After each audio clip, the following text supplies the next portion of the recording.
विशाल गाय का घर। राघव और रमोना अपने खेतों में दिन रात खूब मेहनत किया करते थे। उन दोनों का खेत पूरे गांव में सबसे सुंदर और सबसे अच्छी फसल दिया करता था। राघव और रमोना हमेशा दूसरों की मदद करने में हमेशा आगे रहते थे, इसीलिए लोग उन्हें पसंद भी बहुत करते थे। एक दिन खुदाई के दौरान रमोना को एक जोर की आवाज सुनाई देती है। वो राघव से कहती है, अरे ये आवाज कैसी? जरा इधर आओ। दोनों मिलकर देखते हैं कि उनके खेत के नीचे एक बहुत बड़ा गाय के रूप का घर है।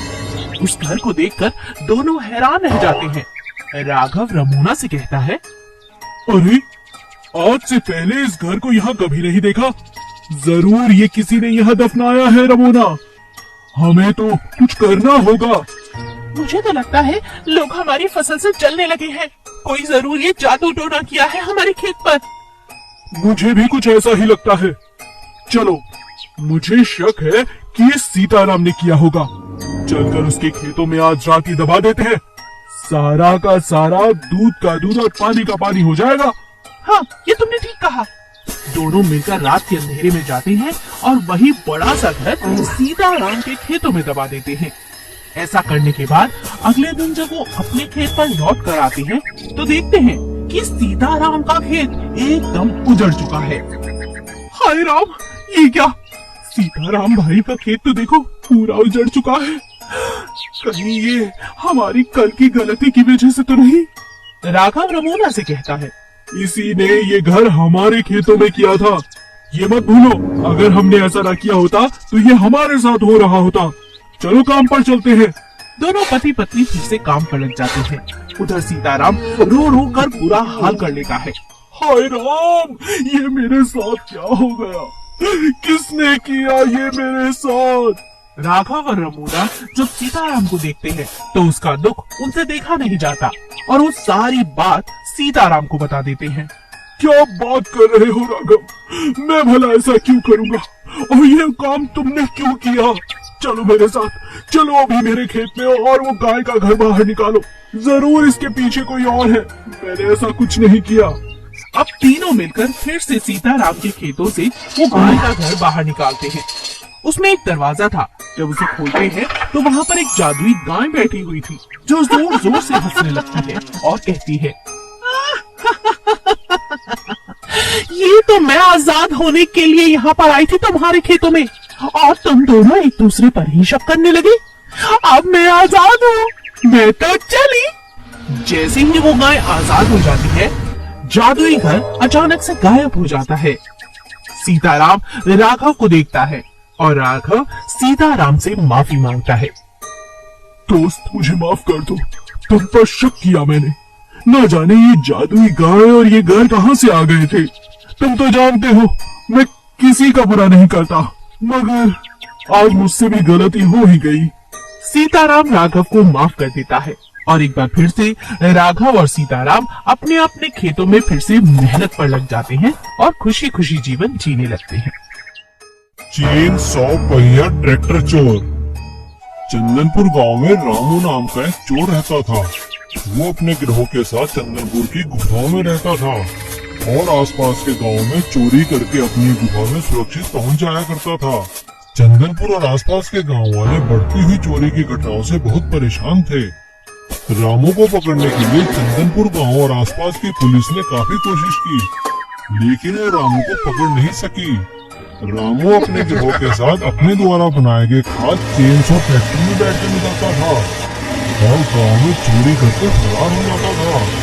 गांव की पुलिस ने कई बार उसका पीछा भी किया, लेकिन रामू अपने ट्रैक्टर में चेन लगे होने के कारण कैसे भी रास्ते को पार कर जाता था और वो पुलिस की सारी रुकावटों को तोड़ता हुआ भाग जाया करता था। ये देखकर पुलिस इंस्पेक्टर ने मायूस होकर कहा, क्या करे इस रामू का? कैसे पकड़े इसे? इसका खास ट्रैक्टर तो रुकता ही नहीं है। बढ़ती हुई चोरियों से तंग आकर चंदनपुर और आसपास के गांव के मुखिया शहर के पुलिस मुख्यालय में अपनी शिकायत लेकर पहुंचे। वहां पे डीएसपी विजय सिंह ने उनकी शिकायत को सुना और रामू को पकड़ने का उपाय लगाने लगा।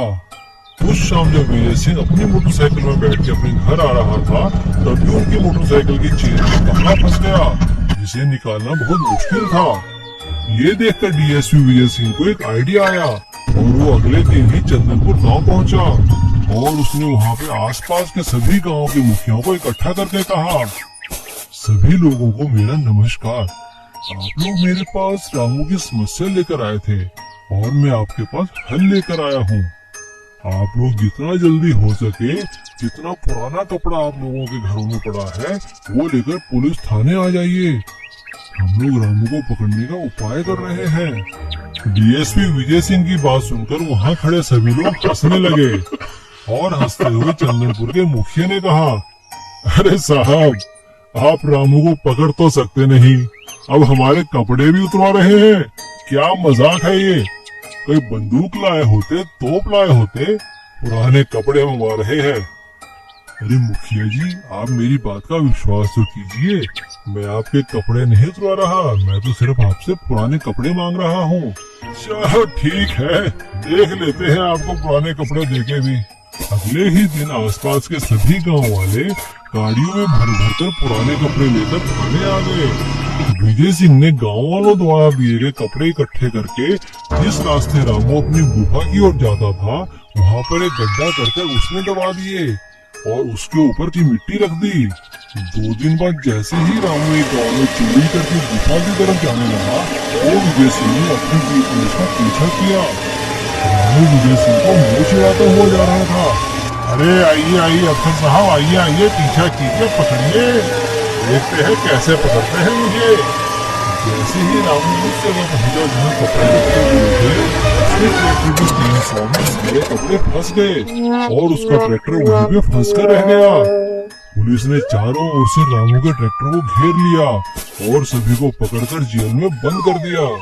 सभी गांव वालों ने डीएसपी विजय सिंह की काफी तारीफ की और इस तरह से डीएसपी विजय सिंह ने पुराने कपड़ों की मदद से रामू की चेन और ट्रैक्टर को पकड़कर चंदनपुर और आसपास के गांव वालों को रामू के आतंक से मुक्ति दिलाई थी। गधे का दूध। रमा नाम की एक महिला अपने पति को कई साल पहले खो चुकी थी। उसका एक ही बेटा था, राकेश। रमा अपने बेटे राकेश से बहुत प्यार करती थी। उसे अपने बेटे से बहुत सारी उम्मीदें थी। वो जब कभी किसी अपनी गांव की महिला, सहेली या पड़ोसन से मिलती, उससे हमेशा अपने बेटे राकेश की खूब तारीफ करती। एक दिन रमा बाजार जा रही थी कि रास्ते में उसे यशोदा मिलती है, जो उसकी सहेली थी। अरे अरे रमा, कहाँ जा रही हो? कैसी हो यशोदा? बड़े दिनों बाद देखा तुझे। मैं बिल्कुल ठीक हूँ। वो क्या है ना, अपने बेटे के लिए जरा साग सब्जी लेने जा रही हूँ। दिन रात पढ़ाई करता है, क्या बताऊँ, उसकी मेहनत देखकर तो मैं बहुत खुश हो जाती हूँ।